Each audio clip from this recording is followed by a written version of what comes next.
심지어 세종시에서는 시민 실종 23시간 동안 아예 몰랐다.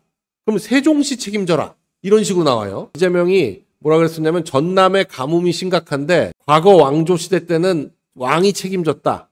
정부는 왜 존재하냐. 지금 이 호우, 이 수재 피해 이거 대통령이 책임져야 되는 거 아니에요? 대통령이 책임져야지. 지금 국힘은 몸만 사리고 있고 싸우기 바쁘고 이 4대강 사업이 과연 어떤 효과를 가져왔느냐를 놓고 국민들이 더 잘하는 거죠. 오히려 지금 뭐 보를 다 해체해가지고 뭐 재자연화를 하겠다 뭐 이런 얘기를 하고 있는데 재자연화를 했다가는 지금 호우 피해가 더 커질 수 있다. 여당 내부에서도 당마다 준설이 필요하다. 이런 치수론이 등장하고 있다는 얘기죠. 자, 이 언론 환경이 확실히 이 모든 언론들이 이 이재명 정권에 대해서 좀 우호적이다. 이렇게 느껴지는 게 이 윤 대통령 때 수재 이런 게 나면 예고된 인재 이런 식으로 제목이 났었는데 당연히 예고된 인재인데 왜 못 막았냐 뭐 이런 식이죠. 근데 이번 호우는 200년 만의 폭우. 가지고 그냥 뭐 엄청난 자연재해인 것처럼 사람들 책임은 없는 것처럼 지금 사망자도 엄청나게 많고 이 호우 예보도 제대로 못하고 대책도 제대로 수립 못했는데 여기에 대해서 문제 제기하는 언론들이 별로 없습니다. 심지어 세종시에서는 시민 실종 23시간 동안 아예 몰랐다.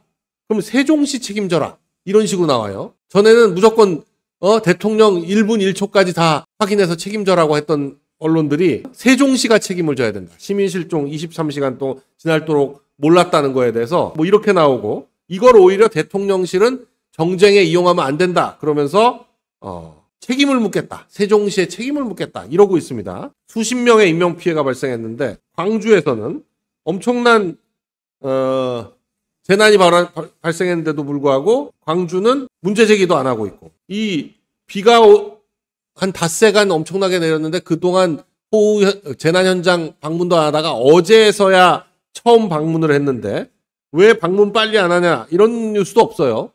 네. 구청은 5일 동안 몰랐다. 다 이게 구청 책임이야. 이런 거 재난 나면 윤석열 대통령 때는 바로 그 다음날 가서 현장 챙기고 했었는데 지금 닷새 동안이나 비 오는데 가만히 있다가 어제서야 처음 현장을 간 거를 뭐 특별 재난지역 최대한 빨리 지정하면 된다. 뭐 이러고 그리고 급류 휩쓸린 남성 구한 교사들 이러는데 사실 급류 휩쓸린 남성을 구했으니까 이게 뉴스가 되지만 사실 굉장히 위험한 겁니다. 급류에 휩쓸린 사람을 구한다는 게 잘못하면 본인이 죽는 거죠. 지금 최상병 특검이라는 게 결국 구조하러 갔던 해병대 대원이 급류에 휩쓸려가지고 사망한 사건 아니에요?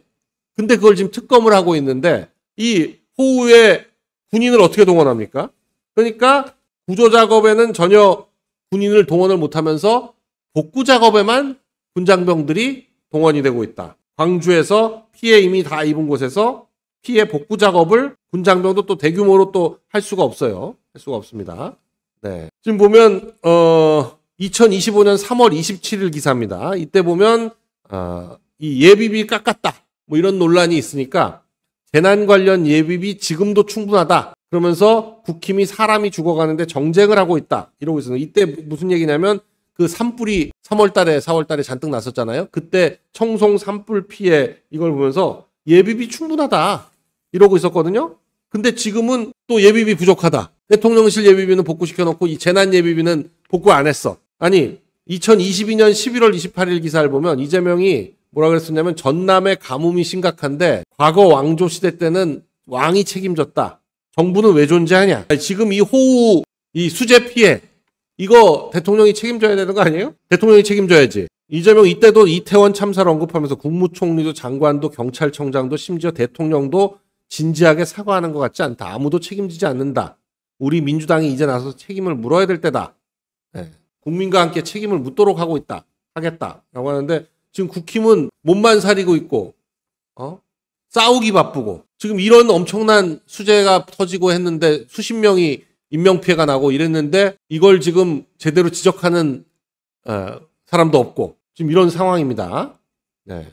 자, 계엄을 옹호했다고 해가지고 강준욱 대통령 국민통합비서관이 논란이 되다가 이제 사퇴를 했습니다. 자진 사퇴를 했는데 강선우는 그렇게 두드려 맞아도 버티고 있는데 이 강준욱은 바로 사퇴를 시키는 그런 상황인데 보니까 정규대가 추천한 인사다.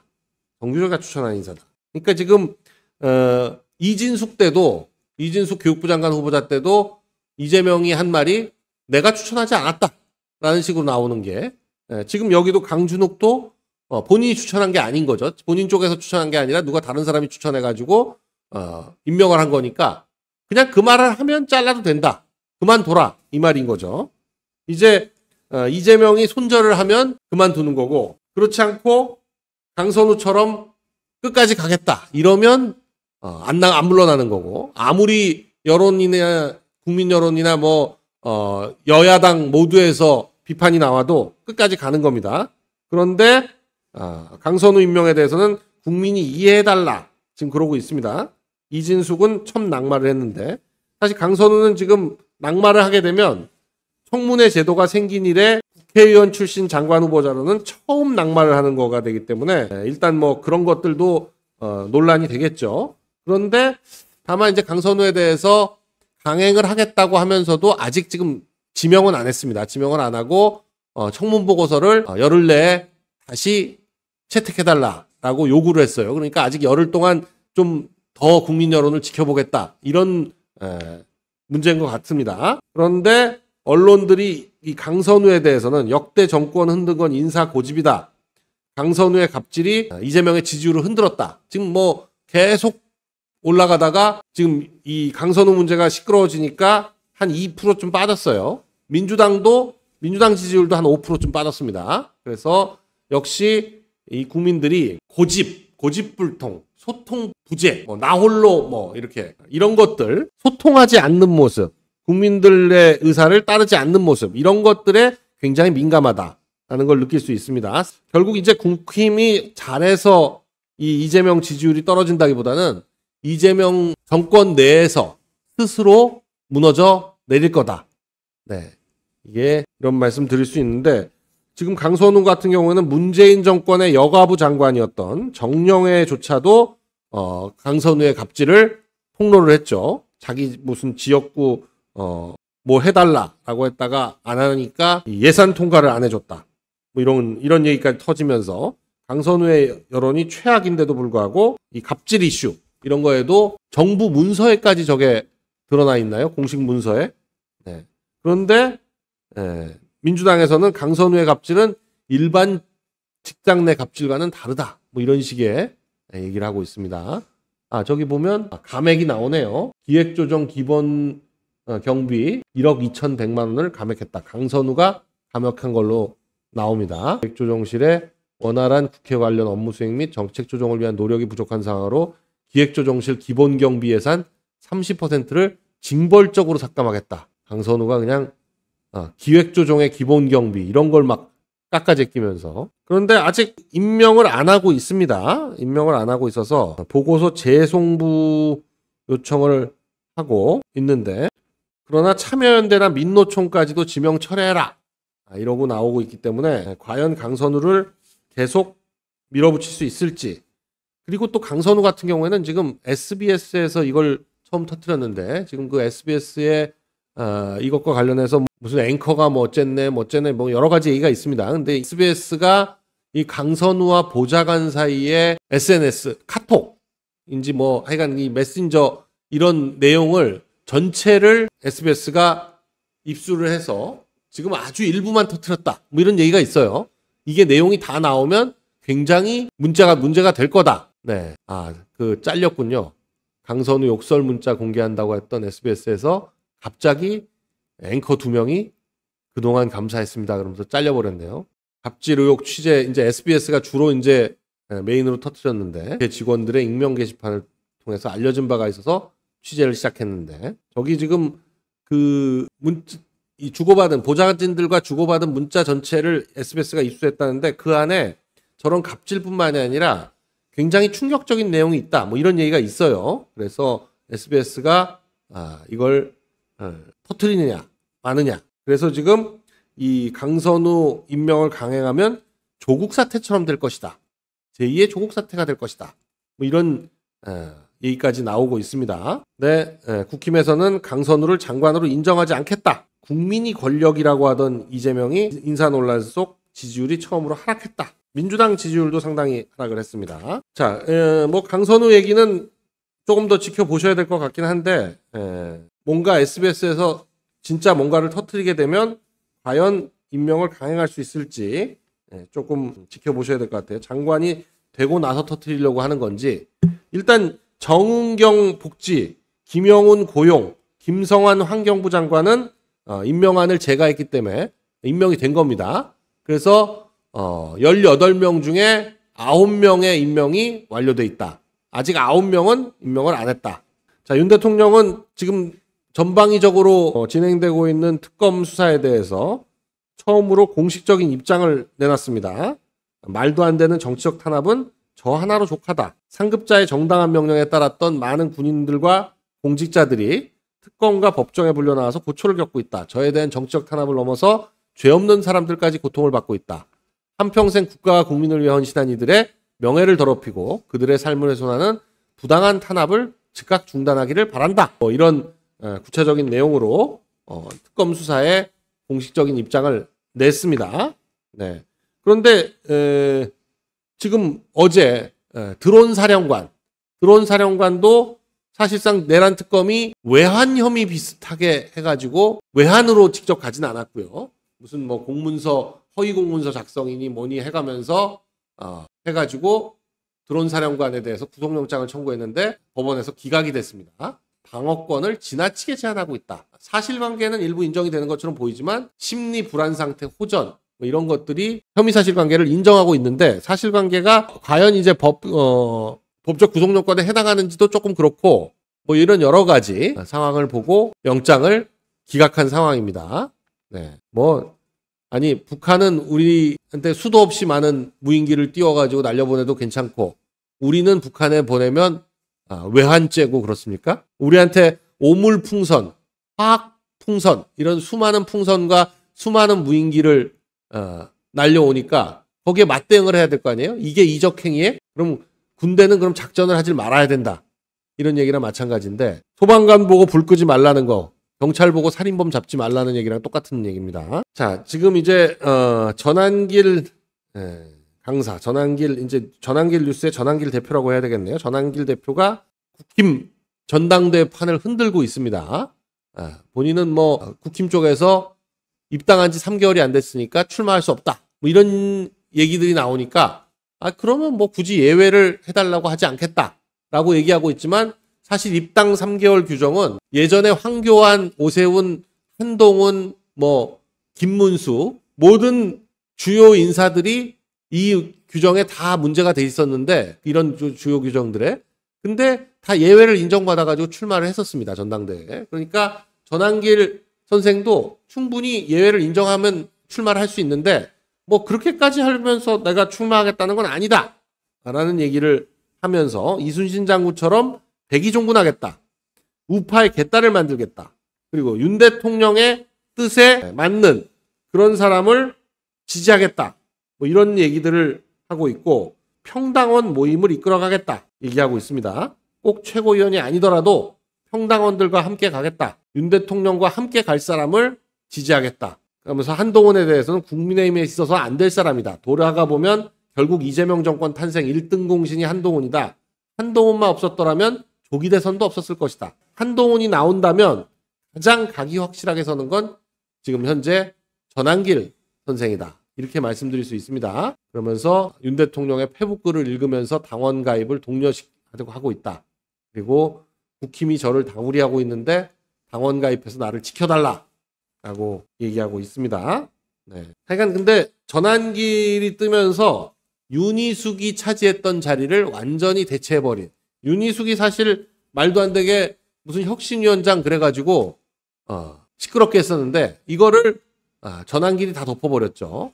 네. 윤석열 대통령의 페북글은 뭐냐? 존경하는 국민 여러분, 저는 평생 몸담은 검찰을 떠나 정치에 투신하고 대통령 선거에 출마할 때부터 제 스스로 형국의 길로 들어섰음을 알고 있었습니다. 그럼에도 대한민국의 현실을 그대로 두고 볼 수 없어 그 길을 거부하지 않았습니다. 제가 비상계엄을 선포한 이유도 대한민국의 자유주의와 헌정질서가 절체절명의 위기 상황이라고 판단했기 때문입니다. 그리고 왜 비상계엄을 결단할 수밖에 없었는지 지난 탄핵 심판 과정에서 국민 여러분께 최선을 다해 설명을 드렸습니다. 말도 안 되는 정치적 탄압은 저 하나로 족합니다. 상급자의 정당한 명령에 따랐던 많은 군인들과 공직자들이 특검과 법정에 불려나와 고초를 겪고 있습니다. 저에 대한 정치적 탄압을 넘어서 죄 없는 사람들까지 고통을 받고 있습니다. 한평생 국가와 국민을 위해 헌신한 이들의 명예를 더럽히고 그들의 삶을 훼손하는 부당한 탄압을 즉각 중단하기를 바랍니다. 저는 앞으로 형사법정에서 비상계엄의 진실을 밝히기 위해 최선을 다할 것입니다. 이미 최고 권력을 가진 대통령이 정권을 찬탈하기 위해 내란을 일으켰다는 주장이 얼마나 터무니없는 것인지 입증하고 실무장도 하지 않은 최소한의 병력이 무엇을 의미하는지 분명히 밝혀낼 것입니다. 무엇보다 군인과 공직자들에게 씌워진 내란 혐의가 완전히 부당한 것임을 반드시 증명하겠습니다. 저의 판단이 옳았는지 비상계엄이 올바른 결단이었는지는 결국 역사가 심판할 몫이라 믿습니다. 저는 지금 참으로 괴롭고 안타까운 심정으로 하루하루를 보내고 있습니다. 제가 겪는 일신의 고초 때문이 아닙니다. 제 한 몸이야 어찌되었도 상관이 없습니다. 하지만 제가 우려했던 일들이 하나하나 현실이 되어가는 모습을 보면서 나라와 국민의 미래가 진심으로 걱정됩니다. 그럼에도 저는 대한민국을 믿고 국민 여러분을 믿습니다. 국민 여러분께서 주권자로서 대한민국의 자유민주주의를 지켜주시리라 굳게 믿습니다. 저는 끝까지 국민 여러분과 함께 하겠습니다. 2025년 7월 21일 윤석열. 자, 김종혁이 한동훈의 출마를 말리는 중이다. 윤어게인에서 소모적인 갈등을 뭐하러 하냐 이러고 있는데 지금 조경태가 출마했다는 건 한동훈계라고 불리는 사람들이 사실상 한동훈은 안 나왔으면 좋겠다. 지금 의원들은 다들 한동훈 안 나왔으면 좋겠다라고 한다는 거죠. 다만 원외 중에서 몇 명들이 그래도 한동훈이 뭔가 한 자리를 해야 자기들도 당에서 당직이라도 맡아서 뭔가 하지 않냐 이래가지고 부추긴다. 근데 지금 이제 김종혁이 얘기하는 걸 들어보면 원외들도 생각을 바꾼 것이 아니냐. 지금 한동훈만 혼자서 나가고 싶어가지고 어제도 뭐 유승민, 안철수와 함께 만났다. 대신연대예요? 뭐예요? 뭐 뒤통수 치는 사람들의 모임, 뒤통모, 뒤치모 뭐 이렇게 해야 되나? 그런데 과연 이 한동훈이 출마를 할지 말지. 지금 현재 김문수, 안철수, 장동혁은 나경원 의원은 출마를 안 하겠다고 밝혔고요. 김문수, 안철수, 장동혁까지는 출마 의사를 밝히고 있는 상황이고 조경태까지죠. 4명이 출마 의사를 밝히고 있는 상황이고 한동훈이 출마하게 되면 과연 이제 조경태와의 사이에서 어떻게 교통정리가 될 것이냐 이런 것들이 논란이 되겠죠. 네. 그래서 조경태 이제 뭐 민주당 전당대회는 박찬대하고 정청래하고 박찬대 사이에서 정청래가 지금 초반에 앞서가고 있는 상황입니다. 민주당 전당대회는 이제 날짜가 8월 중순으로 잡혀 있지만 아직 국힘 전당대회는 날짜까지도 잡지 못하고 있는 상황이지만 8월 안에 치르겠다라는 정도는 결정이 돼 있는 것 같아요. 그래서 날짜가 일정이 확정되면 본격적으로 후보자들 간 경쟁이 시작이 될 텐데 대표도 그렇고 최고위원도 그렇고 좀 윤곽이 더 드러나게 되면 저희가 더 자세히 국힘 관련한 뉴스를 전해드리도록 하겠습니다. 그러나 지금 같은 상황에서는 차라리 전한길 강사까지 나와서 전한길 대표까지 나와서 이 국힘의 전당대회가 흥행이 지금 상황에서는 흥행이 잘 안 되는 거죠. 김문수, 한동훈, 안철수 또 똑같이 지난번처럼 나와가지고 해가지고는 결국 지난 대선 후보 경선에 재판이 될 수밖에 없다. 그러니까 좀 새로운 인물, 장동혁이라든지 전한길이라든지 좀 새로운 인물이 추가돼서 좀 새롭게 변모하는 모습을 보여야 된다. 그런 열망이 지금 장동혁이나 전한길에 대한 기대로 표시가 되고 있는 것 같습니다. 장동혁이 초반에 지금 기세를 보이고 있는 것도 다 그런 어떤 새 인물에 대한 기대, 갈망 이런 것들이 반영이 된 것이 아닌가 싶은데 좀 더 지켜봐야 되지 않나 싶습니다. 근데 장동혁은 지금 초반에 지금 자유우파 국민들의 희망대로 반드시 당대표가 돼서 내부 총질자들에 대한 책임을 묻겠다. 싸움에 주저하지 않고 당당하게 나서겠다. 이렇게 하고 있어서 오히려 사과하고 이 선거 결과 승복하고 이렇게 좀 약한 모습을 보이고 있는 김문수 후보와 비교가 되고 있다. 김문수 후보는 출마 선언을 하고 나서도 지금 수재 현장 돌아다니고 있는데 별로 이렇게 뉴스가 안 돼요. 뭔가 좀 이렇게 왜 나오는지 무엇을 하겠는지에 대한 그림을 선명하게 보여줘야 된다라는 말씀을 드립니다. 그리고 너무 지금 전국 상황에 열받지 마시고 조금 지켜보시죠. 이게 우리가 꼭 잘해서 판이 바뀌는 게 아니라 이게 너무 몸에 맞지 않는 옷을 입고 있다 보면 또 옷이 찢어지거나 밟히거나 하면서 문제가 생기게 마련입니다. 좀 지켜보시고 좀 보시죠. 여러분들 여기서 우리가 잘 운기조식하고 심기일전해서 새로운 마음으로 또 하루하루 싸워 나가야 되지 않겠습니까? 우리가 삶이라는 게 결국 투쟁입니다. 삶은 투쟁이다. 하루하루를 잘 싸워 나가자. 그리고 용기를 가지고 된다 하면 된다. 의지를 가지고 긍정적인 마음으로 하루하루를 살아나가셔야 됩니다. 자, 일본하고 무역 협상이 타결이 됐다고 일본의 상호 관세를 25에서 15%로 낮추겠다. 일본은 미국에 5,500억 달러를 투자할 예정이다. 그리고 자동차와 쌀, 일부 농산물을 개방하겠다. 이러고 있습니다. 일본은 이렇게 바로 합의가 됐는데 아직도 우리가 합의를 못하고 있다. 사실 일본과의 합의가 굉장히 시간이 걸리고 힘들 걸로 예상을 했었는데 일본과의 합의를 완료했다. 미국은 굉장히 신난다. 이렇게 하고 있습니다. 일본은 미국에 5,500억 달러를 투자하겠다라고 하고 있고 일본이 자동차, 트럭, 쌀, 특정 농산물 이런 것들을 개방하고 관세율은 15% 결정이 됐다. 필리핀과도 협정이 해결이 돼서 미국이 필리핀으로 가는 관세는 0% 그리고 관세는 19%로 합의가 됐다.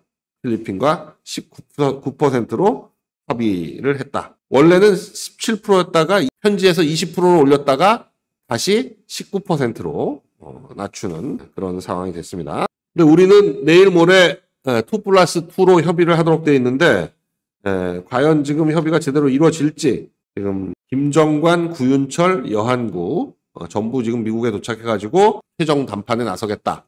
2+2는 구윤철 부총리와 김정관 산업통상부 장관이 2+2로 통상 협의를 한다. 근데 이제 국힘에서도 지금 이 관세 협상을 빨리 마무리하라고 기재부 장관, 산업부 장관 이쪽은 그냥 합의를 해줬죠. 지금 다른 장관들에 대해서는 아직 청문 보고서 채택을 안 하는데 외교부, 기재부, 산업부에 대해서는 빨리 관세 협상을 마무리하라는 의미에서 몇 가지 문제들이 있었지만 그대로 청문회에서 통과를 시켜줬는데 이 장관들이 여야 합의에 통과된 장관이라는 그런 어떤 힘을 받아서 빨리 관세 협상을 마무리를 해야 될 것 같습니다. 저희가 이 대한민국의 생존에 관련된 문제이기 때문에 이거는 여야를 떠나서 국익이 달려있는 문제다. 이 관세 문제는 대한민국의 미래가 달려있는 가장 중요한 문제다. 과연 일본이 쟁취한 15% 관세보다 낮아질지 아니면 높아질지 일본과 필리핀은 19%, 일본은 15%인데 우리가 과연 15% 정도로 유지할 수 있을지 아니면 일본보다 조금 높을지 지금 현재는 25%니까 25%에서 얼마나 낮출 수 있을지 지켜봐야 될 것 같습니다. 트럼프 관세 폭탄이 8월 1일로 지금 시한을 두고 있는데 각국들이 하루하루 시간이 지날 때마다 협상 타결 소식이 들려오고 있는데 우리는 아직 내일 모레까지 좀 지켜봐야 된다 말씀을 드리고요. 지금 우리 관세가 만일에 해결이 빨리 안 나면 이 관세 충격이 엄청나다라는 얘기가 나오고 있습니다. 일본이나 독일보다 한국 자동차가 관세의 충격을 가장 심하게 받고 있다라는 얘기도 나오고 있고 지금 우리가 상반기에 미국 판매량이라든지 이런 것들이 관세 때문에 줄고 있다. 물론 이제 전 세계적인 판매량은 오히려 작년보다 늘었다는 거지만 미국의 판매는 줄었다. 자, 이 집중적인 호우로 인해 가지고 물난리가 계속되고 있는데 물론 호우 피해를 여기저기서 받았지만 이 충청도에 집중적인 호우가 내렸음에도 불구하고 대전이 멀쩡했다. 그래서 이 4대강 사업이 과연 어떤 효과를 가져왔느냐를 놓고 국민들이 더 잘 아는 거죠. 오히려 지금 뭐 보를 다 해체해가지고 뭐 재자연화를 하겠다 뭐 이런 얘기를 하고 있는데 재자연화를 했다가는 지금 호우 피해가 더 커질 수 있다. 지금 4대강 사업의 핵심이 보를 설치하고 강바닥을 준설한 건데 이래서 이 집중호우 이걸 겪으면서 여당 내부에서도 강마다 준설이 필요하다. 이런 치수론이 등장하고 있다는 얘기죠. 결국 이 문명이 시작한 곳이 4대 강이고 전부 그 큰 강에서 시작했다라는 건 뭘 의미하냐? 큰 강을 어떻게 치수하느냐? 그 치수를 위해서 얼마나 많은 사람을 동원하느냐? 여기에 이 문명이 생기고 권력이 발생하고 하는 게 달려 있다는 거죠. 그러니까 치수 사업이 거대 규모로 완성되기 위해서는 많은 사람을 동원해서 강이 범람하지 못하도록 제방을 쌓고 강에 물줄기를 돌리고 뭐 이런 작업들이 필요한데 그게 이제 소위 말하는 치수죠. 이 치수의 핵심이 예전에는 제방을 쌓는 거였다면 이제는 준설을 하는 겁니다. 강바닥을 파내가지고 강에 이 그릇을 키워서 홍수나 가뭄에 대비하자. 이런 겁니다. 볼을 만들고 물그릇을 키우면 물이 항상 일정 높이가 있으니까 가뭄 때도 그 물을 쓸 수가 있는 거고 그렇게 준설을 해가지고 물그릇이 커지면 홍수 때도 물을 많이 담을 수가 있기 때문에 이 제방을 코 넘어가거나 넘치지 않게 되는 거죠. 그러니까 간단한 원리입니다. 간단한 원리인데 이걸 무슨 재자연환이 어쩌고 해가지고 보도 해체하고 준설도 안 하면 그러면 비가 왔을 때 그걸 막을 수 있는 공간이 없는 거죠. 결국은 물이 넘쳐나지 않도록 이 받쳐주는 것이 필요한 건데 그게 없어졌다. 없다. 이런 겁니다. 그래서 삽교천은 결국 바닥에 퇴적물을 퍼내야만 홍수를 근본적으로 막을 수 있다. 이런 얘기가 민주당 의원, 어기구 의원한테서도 나오고 있다. 이 준설은 대전시는 시예산 172억 원을 들여서 지난해 12월부터 올해 6월까지 3대 하천에서 총 68만 톤의 모래와 자갈들을 퍼냈는데 그래서 하상이 최저 50cm에서 최고 1.5m까지 낮아졌다고 한다. 이것 때문에 폭우에 피해를 전혀 입지 않았다. 이런 거죠. 강이라는 게 가만히 놔두면 상류에서 계속 모래와 자갈이 떠내려와가지고 강 바닥이 점점 높아집니다. 그래서 강바닥이 높아지면 홍수 때 이 제방을 넘어서 물이 넘치게 되니까 그걸 막기 위해서 또 제방을 높게 쌓죠.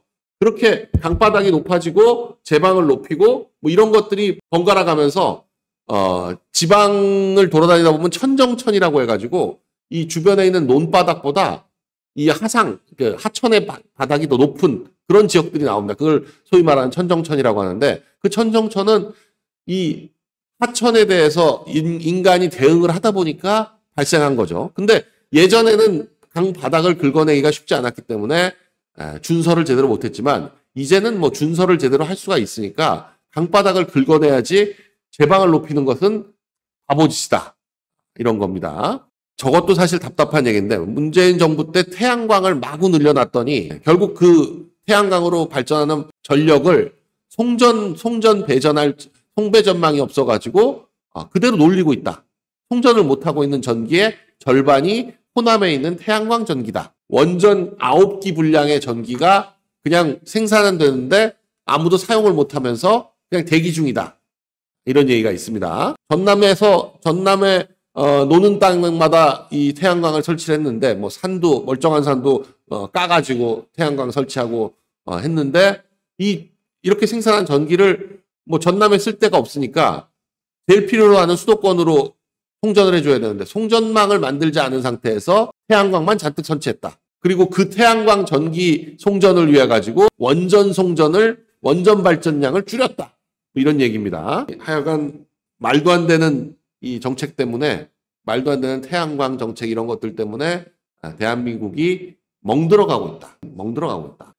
자, 이재명의 대북송금 재판까지 연기가 돼서 공직선거법 위증교사, 성남FC 불법 현금 의혹, 경기도 예산유용, 쌍방울그룹 대북송금 의혹 등 5개 재판이 모두 연기됐다. 임기 뒤로 전부 연기하기로 했다라는 거죠. 네. 결국 이 대북 송금 사건이 제일 우려가 되는 건데, 미국에는 비행기 타고 안 가고 수해 현장을 가기 위해서 비행기를 타고 간다. 산청까지 뭐 때문에 비행기를 타지? 국내 재난 방문에 전용기를 탑승한 적이 여태까지 이명박, 박근혜, 문재인, 윤석열 단 한 번도 없었는데 산청 수해를 방문하기 위해서 전용기를 탑승하고 갔다. 전용기를 어지간히 타고 싶었나 보죠. 네. 자, 홍수로 난리인데 구리시장이 야유에서 춤추고 노래를 했다. 참, 이 홍수주의보 뭐 이런 거 할 때, 그러니까 웬만하면 회식 같은 거를 하질 말아요. 하질 말아요. 자, 그랬더니 이재명은 폭우 속 야유회에서 춤추고 노래하고 한 구리시장을 국민 죽어가는 현장에서 음주가무한 정신나간 공직자, 엄히 단속해야 된다. 이러고 있습니다. 방통위원장이 휴가를 신청하니까 부적절하다고 반려하고 가평과 산청 6곳을 특별 재난지역으로 선포했다. 네, 이재명도 2000 화재 당시에 떡볶이 먹방 하면서 저러고 있었다. 이재명은 이재명의 과거로 전부 반박해주면 된다. 이재명이 지금부터 하는 말은 이재명의 과거로 반박하면 된다. 음주 가문은 아니고 그냥 떡볶이만 먹었다. 아직도 이제 강선우에 대해서 계속 논란이 나오고 있습니다. 그냥 강행하겠다 이러고 있는데 청문보고서를 재송부하라고 요청을 했는데 물론 채택을 안 해줄 걸로 보여집니다. 국힘에서는. 그렇기 때문에 청문보고서는 돌아오지 않을 거고 그냥 임명하면 되는 건데 임명을 강행할지 여부에 대해서 아직도 조금 고민을 하고 있는 것 같은 그런 느낌이에요. 지금 민주당 이제 김상욱이 민주당으로 가가지고 또 민주당에서 분탕을 치고 있는데 강선우의 국민 수용성이 꽈락이다. 국민이 못 받아들이기 때문에 국무위원 자격에 하자가 있다. 이런 식으로. 근데 민주당 내에서도 강선우에 대해서 논란이 계속되고 있습니다. 갑질 논란. 그리고 교수할 때 무단 결강, 5주 동안 무단 결강했었다. 5주나 수업을 안 했다. 그것도 교수도 아니고 겸임교수.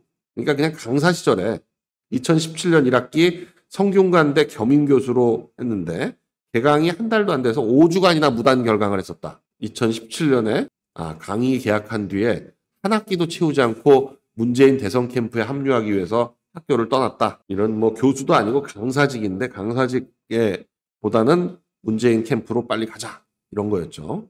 그래서 결국 그러다 보니까 국회의원도 하고 지금 그러고 있으니 24일 목요일로 정해서 청문보고서 재송부를 요청했으니까 24일, 25일에는 임명을 할 것으로 보이는데 강선우를 과연 임명을 할지 강선우와 관련해서 정영애 전 여가부 장관한테도 갑질했다. 이것도 다 제보를 받았음에도 불구하고 민주당 의원들은 침묵했다는 내용입니다.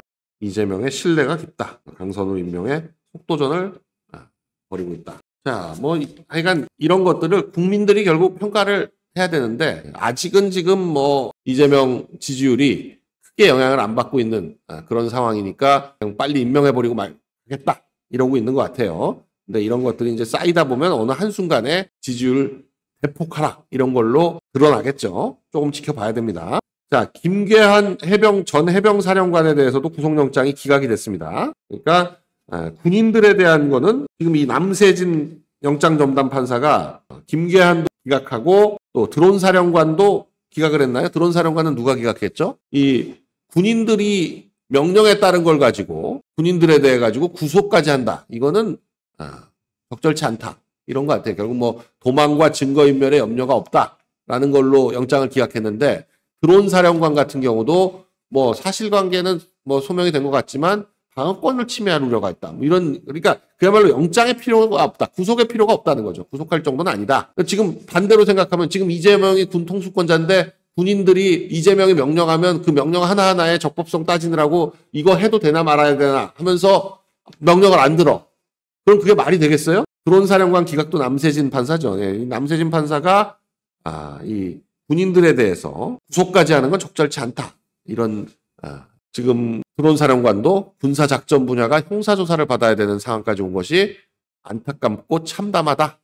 저런 말을 했죠. 어느 누가 이제 군사작전을 자유롭게 할 수가 있겠냐. 군 통수권자가 명령한 거를 따랐는데 그걸 내란이라고 하면 이제부터 이재명이 하는 명령도 전부 내란이 될 수 있다. 자, 해병 특검이 다른 특검과 압수물을 공유하겠다 이러고 있는데, 뭐 또 내란 특검에서는 단전 단수 의혹을 파헤치기 위해서 중부 마포 서대문 소방서를 압수수색하고 있다. 지금 보면 결국 제가 특검 시작할 때부터 말씀드렸지만 이 특검의 특별이라는 게 백화점 특별 세일하고 비슷해요.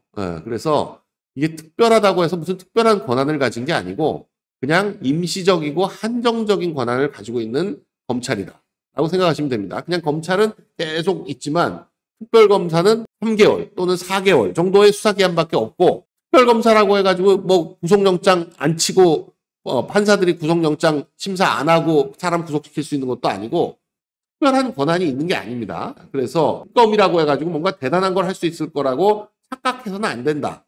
지금 이들이 막 도자령 헝칼 쓰듯이 지금 휘둘러대고 있는데 압수수색까지는 그럴듯하게 하는데 뭔가 구속영장을 하면 다 기각되잖아요.